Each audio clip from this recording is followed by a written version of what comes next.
আসসালামু আলাইকুম। বরাবরের মতো নতুন আরেকটি ভিডিও নিয়ে চলে এলাম আপনাদের মাঝে। আজকে শোনাবো নতুন একটি গল্প, নতুন একটি দিনের কাহিনী নিয়ে হাজির হলাম। তো আশা করি যে যেখান থেকে আমার ভিডিওটি দেখছেন ভালো আছেন, সুস্থ আছেন।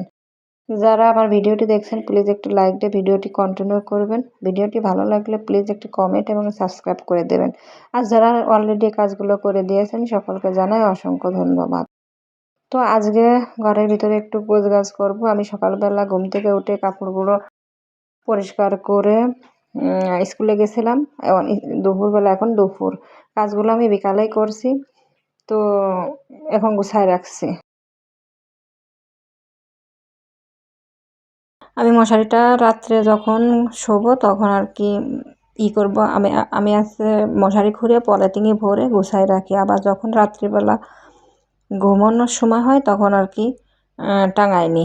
আর দিনের বেলা খুলে এরকম পলিথিনে গুছাই রাখি। আসলে একটা রুম তো ম্যানেজ করতে হয়।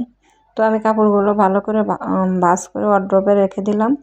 এবার মেন যে কাজটা, আমি আজকে অনেক দিন পরে ফ্রিজটা একটু পরিষ্কার করব। আসলে ফ্রিজের ভিতরে অনেকটাই ময়লা ছিল। অনেক দিনই পরিষ্কার করেছি, প্রায় 2-3 মাস হয়ে গেছে। তো অনেক দিন ভাবছি পরিষ্কার করব, আজকে করেই ফেললাম। তো সেই ভিডিওটাই আপনাদের সাথে শেয়ার করব।